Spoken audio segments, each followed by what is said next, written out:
디스플레이를 가지고 계셨던 분들이 고생을 좀 많이 하셨을 거예요. 그런 것도 있어요. 하지만 이 디스플레이가 정말 안 좋은 건 아니에요. 만약에 안 좋은 거였다면은 여러분들 손절하셔야 됩니다 라는 방송들이 여기저기에서 나왔겠죠. 근데 뭐 다른 전문가님들 아니면 다른 훌륭하신 애널리스트 분들께서는 그런 얘기를 안 하셨어요. 물론 우리 스승님도 마찬가지였고요. 자, 디스플레이에 대한 전망 크게 보자고요. 대만의 패널 메이커 AUO라는 회사가 있어요. 주가를 보니까 한 주간 10% 상승을 했대요. 왜 상승을 했나 봤더니 패널 가격이 지속적으로 상승을 하고 있고 TV 및 모니터 수요가 강하게 올라가고 있기 때문에 여기도 마찬가지로 쇼티지 형상으로 한 주간 10% 상승이 되었다. 이런 부분이라고 생각을 하시면 되겠습니다. 그래서 2월에 OLED 국내 수출은 YOY 대비해서 33%가 증가가 되었어요. 올 초부터 계속 얘기를 했을 거예요. OLED에 대한 시장이 역전이 되는 해가 2021년도라고. 2020년도까지는 국내 시장이 컸는데 이게 역전하는 시기가 바로 2021년도입니다. 그래서 제가 지난 시간에도 말씀을 드렸지만 국내만 바라보는 기업보다는 국내하고 중국을 같이 보는 기업을 보는 게 좋다라고 제가 말씀을 드렸죠. 그런 표를 보여드리면서요.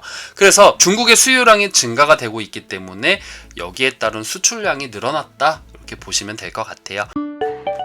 ROE가 무엇이냐? 투자 대비해서 영업이익률이 얼마나 나올 것이냐? 라는 것이 바로 ROE입니다. 지금 전반적인 이제 성장률을 봤었을 때 파란색이 21년도고요. 그리고 주황색이 22년도입니다. ROE가 성장하는 부분들이 몇몇 기업들이 있는데 바로 실리콘웍스라던가 SFA라던가 그리고 ICD 그리고 피롭틱스가 EPS만 놔두고 봤었을 때는 2021년도보다 2022년도가 더 성장하는 해가 될 것이다 라고 나와 있어요. 하나금융투자 김현수 애널리스트 분께서 만든 자료에 의하면 이렇습니다. 그러니까 피롭틱스 저 물려있어요. 왜 걱정하세요? EPS 성장률이 이렇게 나와 있는데. 물론 여러분들 이건 조심하셔야 돼요. 주식을 하실 때요. 요거 하나 좋으니까 나는 요거 믿고 가야지. 요거 진짜 위험한 겁니다. 예, 요것만 보시는 게 아니에요. 주식을 볼 때는 업황이라던가 아니면 뭐 시장이라던가 이런 것들을 다 고려를 하셔야 되고요. EPS의 성장률은 좋다라고 하니까 요 부분 체크를 하시고 그러면은 피롭틱스에 물려있는 사람들은 뭘 해야 될까요? 내가 EPS 요거 하나만 보고 그냥 냅둬야 될까요? 아닙니다. 공부하셔야 돼요.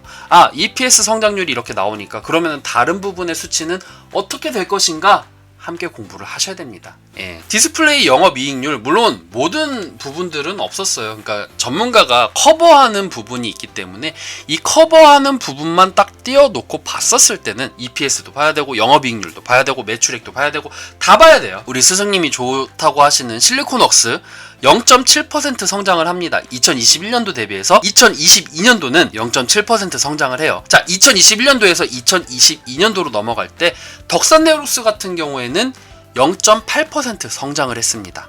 그리고 PI 첨단 소재가 1% 성장을 했고요. 여기서 가장 높은 성장률 그리고 계단형으로 꾸준히 올라가는 성장률을 보여준 게 바로 덕산네오룩스하고 PI 첨단 소재였습니다. 우리가 그럼 여기서 이런 생각을 할 수가 있겠죠. 물론 요것만 딱 띄워놓고 보기에는 요거를 지표로 해서 그래 그러면 이번에는 덕산네오룩스하고 PI 첨단 소재를 한번 같이 봐야겠다 라는 생각이 들었기 때문에 그래서 덕산네오룩스하고 PI 첨단 소재를 오늘 공부를 해보려고 합니다. 덕산네오룩스가 소재라는 거는 알겠어. 그럼 어떤 소재냐? OLED의 핵심 구성 요소인 유기 재료를 생산하는 곳이에요. 이게 이제 유기 발광 다이오드라고 얘기를 하는데요. 기존의 LCD 같은 경우에는요. 뒤에서 빛을 비춰줘야 되기 때문에 크기도 크고 무겁기도 무겁고 밝기가 그렇게 밝지는 않았어요. 하지만 OLED 같은 경우에는 전류가 흐르면은 빛을 내는 자체 발광 현상이 나오기 때문에 자체적으로 빛을 방출할 수가 있는 거죠. 그랬을 때 장점이 있습니다. 제가 아까 전에 말씀을 드렸죠. 왜 폴더블에 OLED가 왜 들어가? 아니에요. 폴더블이기 때문에 OLED가 들어가는 겁니다. 왜냐면은 백라이트를 비출 필요가 없기 때문에 두께와 무게를 줄일 수가 있다라는 최고의 강점이 나오게 되는 거죠. 그래서 평평한 것부터 시작해서 커버, 우리가 많이 쓰는 거죠. 뭐 롤러블도 만들 수 있고 플렉시블도 만들 수 있고 폴더블은 당연히 만들 수 있고요. 이 OLED가 들어감으로 인해서 부피와 무게가 줄일 수가 있기 때문에 더 유리하게 우리가 만들 수가 있다라는 거 확인할 수가 있었고요. 덕산 네오록스는 뭐 만드는 애예요? 요것만 만들어요. OLED 유기 재료만 만들어요.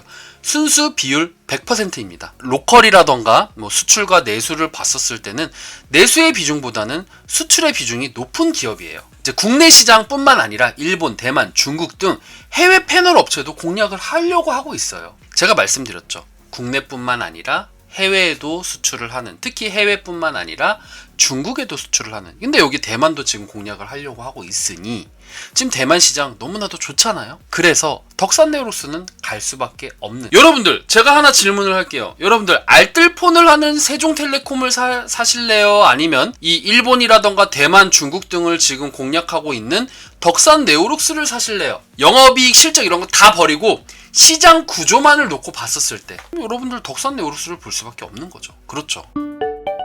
2020년도 영업이익이 YY 대비해서는 33%가 늘어날 건데, 이는 시장 컨센서스를 엄청나게 상회할 것이다 라고 얘기를 한 거예요.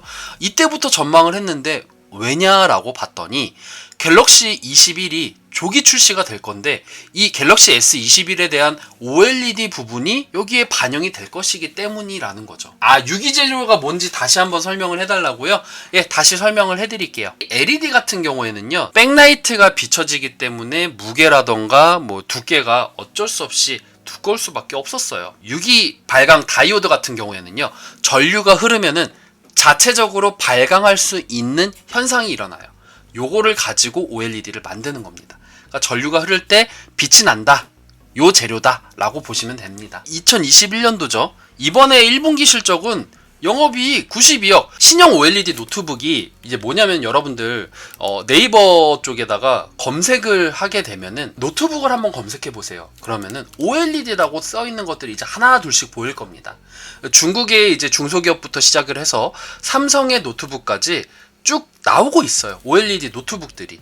왜 그런가? 뭐 이따가도 제가 잠깐 설명을 드리겠지만, 코로나 때문에 태블릿 PC라던가 노트북에 대한 수요들이 늘어나고 있어요. 왜냐면은 비대면 강의라던가 이런 것들이 굉장히 많이 나고 있고, 실제 저희 회사도 많이 그렇습니다.